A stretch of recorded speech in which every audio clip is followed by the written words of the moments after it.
Assalamu alaikum wa rahmatullahi wa barakatuh. Wa alaikum salam. Thank you so much, Imam Rashid, for having me speak at the Claremont Mosque and for inviting me to the wonderful community here.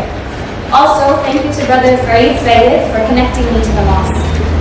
As Imam Rashid mentioned, I'm a Kashmiri American, which means that I was born in Kashmir and spent some time there as a child before the conflict forced my family to seek refuge elsewhere.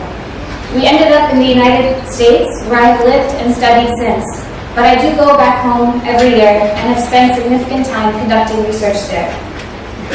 It's not my first time in South Africa, and as an American, being in this mosque and in South Africa in general is always very eye-opening for me, because it has shown me what is possible for Muslim communities. While of course I'm aware of all of the struggles that you are dealing with, be it race, sectarianism, or the struggle for greater and more advanced gender parity in the country and in your community, the confidence that South African Muslims exhibit in being Muslim, and just being Muslim, in your wholesome identity, your sense of belonging and larger acceptance in the society is something that American Muslims really struggle with. Since we are in the middle of a test match, to use cricket terms, we are always on our back foot. So it has been really uplifting for me to see and witness your confidence and to see what is possible. But today I will be talking about the history and the current situation in Kashmir. I think the topic is especially important for a South African Muslim audience, not only because many Muslims here have ties to the Indian subcontinent and have traveled there, but also because the Muslim community here is active and has long been involved in struggles for solidarity, for peace and justice. For instance, I know that the Palestinian Solidarity and the Boycott, Divestment and Sanctions campaign against Israel is very active here. And the South African Muslims partake in charity and humanitarian efforts and have played seminal roles in the anti-war efforts when it came to the invasion of Iraq. At the same time, however, there is less of an awareness of what is happening in Kashmir, and I will get to some of the reasons for that, why that is the case. But I hopefully can make a case that helps you understand the issue better and perhaps assist in taking action when and where you can. I know that we are in an age of too much information, too many crises, but I think as Muslims we have to continue to remain informed and conscious about all of these issues, be it Kashmir or the Rohingya or Yemen or the Central African Republic, because so many of these injustices are interlinked in terms of the systems of oppression that enable them to continue to happen. You cannot understand one without understanding the other.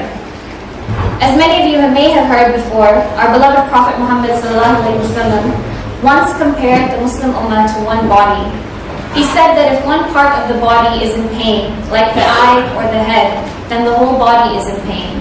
And if you look around the world today, Muslims are not just in pain, but we are deeply, deeply wounded, gasping for air in so many places. But many of us only know about some parts of the body that are wounded, but not about others. There is a hierarchy of care. The parts that we care about are influenced by our race, the color of our skin, nationality, religious sect, or political sentiment. Even worse, in some parts of the world where our presence is particularly vulnerable, we are taught not to care, to shut our eyes, and to only worry about certain Muslims or certain people, or to use the Prophet's analogy, only a part of the body that most impacts us. To not see ourselves as a global community of believers, and to let our national identities take precedence over our collective humanity. Of course, this will not help us heal. To heal this body, we have to know everywhere where we are wounded, and we have to know how that wound is connected to all of the other wounds in the body.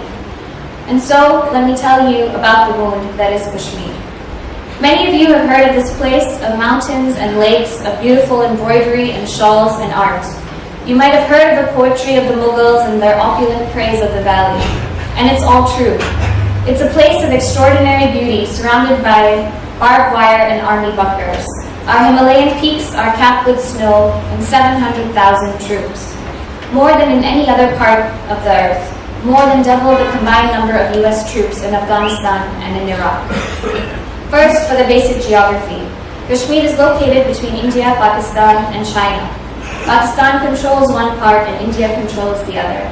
Kashmir is home to Muslims, Hindus, Sikhs, and Buddhists, but Muslims are in the majority. The most common misunderstanding is that Kashmir is a territorial dispute between India and Pakistan. But for Kashmiris, this is not the case.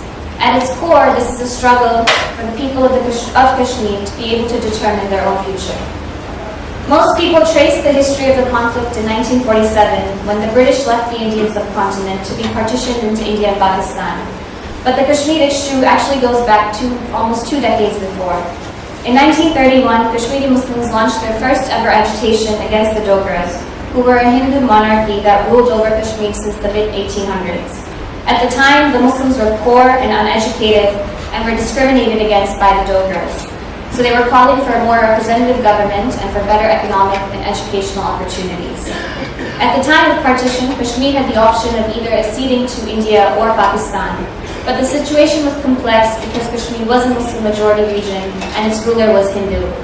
The Dogra ruler hesitated, and there was a rebellion against him by local Muslims, which was heavily quashed.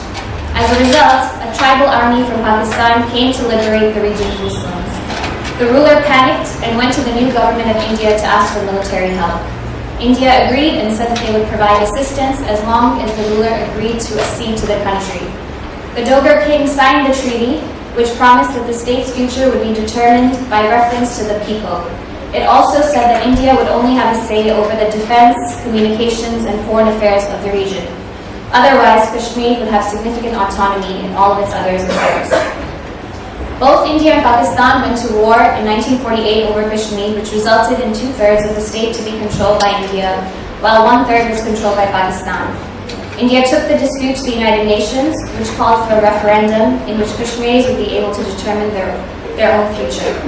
To this day, the referendum has not taken place, and this remains the crux of the issue. Instead, the Indian government spent the years between 1947 to the late 80s eroding Kashmir's autonomy, installing corrupt and repressive pro-Indian governments, and quashing pro-Pakistan or pro-independence sentiments in the region.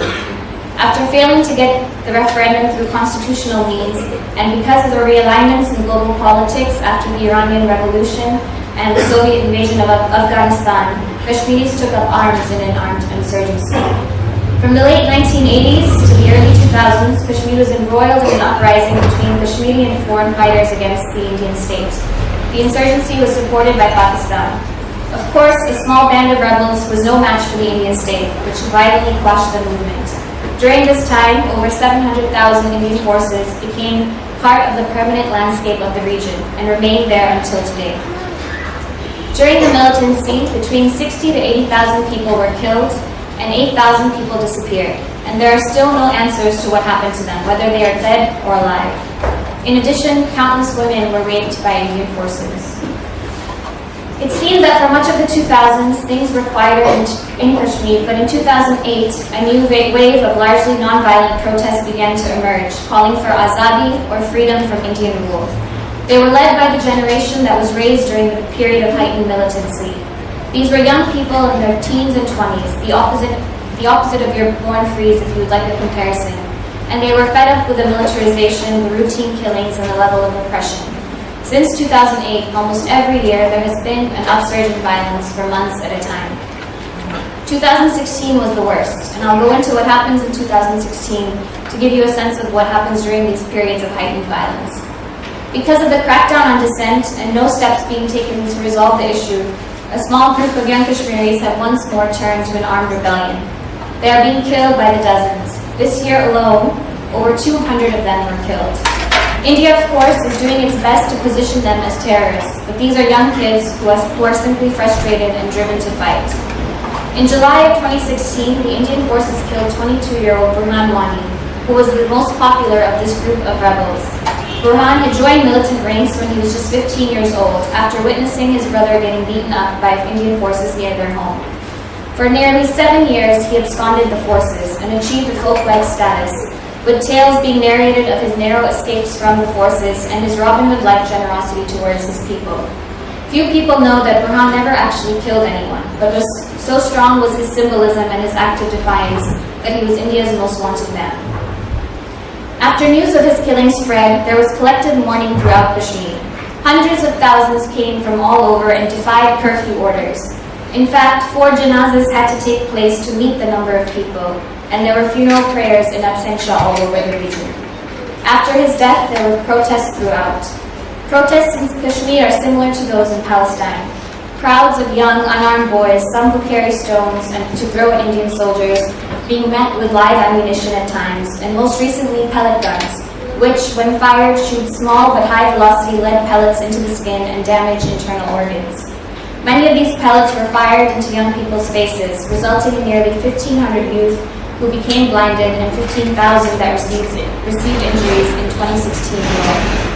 It is important here to know that the Israelis train the Indian police forces and they share tactics on how to effectively control crowds. Again, to think of how all of these systems of oppression are interlinked. The deaths or injuries that occur as a result of one protest lead to another protest and the cycle continues. In the meantime, the entire region shuts down as pro-freedom groups call for strikes during which businesses, offices, and schools remain closed.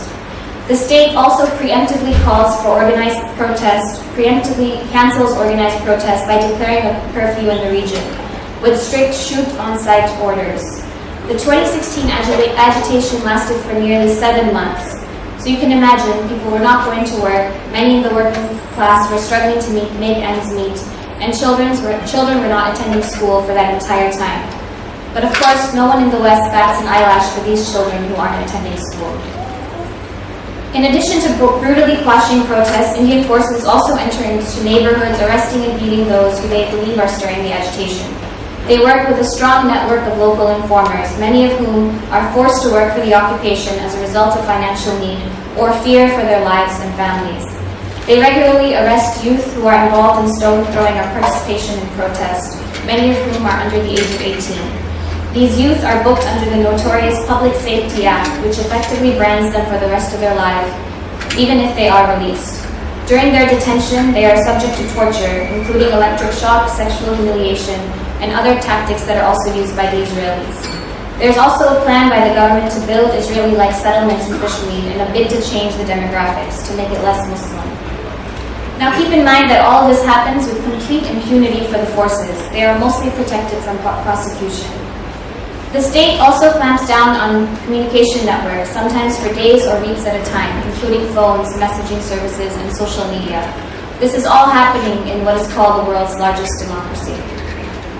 At some points, there are also economic blockades that are imposed, and no essential goods reach Kashmir for weeks or months at a time. You might wonder how people manage to survive under such conditions, but Kashmiris have learned to be resilient. Many of them, including my family, have their own vegetable gardens in their yards. Daily life in such a militarized and repressive society is not easy. Most people, not just those who have lost family members, are suffering from PTSD, depression, and anxiety. Their only solace, as many of them will tell you, is faith, is holding on to a belief that this world is temporary and that maybe they will be rewarded in the hereafter. Unfortunately, unlike other places in the world that the Western powers have specific interests in, mainly revolving around natural gas and oil, Kashmir doesn't get the attention it deserves, and there is little interest to resolve it. With Pakistan so evidently unstable, no state and no institution will pressure India to grant Kashmiris the right to choose. Kashmir also has a lot of water, and both India and Pakistan need that water. Beyond the ideological reasons and its strategic position, it's also a battle for resources. So why has this issue not received international prominence? India is theoretically the largest democracy in the world, has a strong diaspora who simply thinks it's a country that can do no wrong, a large consumer base, and a developing economy, and the largest factory of dreams called Bollywood that cultivates the imagination of people around the world, from the US to UK to Australia to Senegal to the Caribbean. The Muslim, Dalit, Christian, Kashmiri, or Northeastern minorities cannot compete with the soft power machine that is India. And unfortunately, most Muslim countries, with the obvious exception of Pakistan, which has its own interests in the region, rarely bring up the issue because they do not want to undermine their business ties with India. Now, in the particular context of South Africa, as many of you may know, India and South Africa do have very close ties, and of course with BRICS, these ties are only going to get stronger. India is able to use its soft power in such a way that unfortunately Kashmir remains a blind spot for many activists who would otherwise speak out on the issue. I would like to end my talk by suggesting a few things that you, as South African Muslims, can do for the people of Kashmir.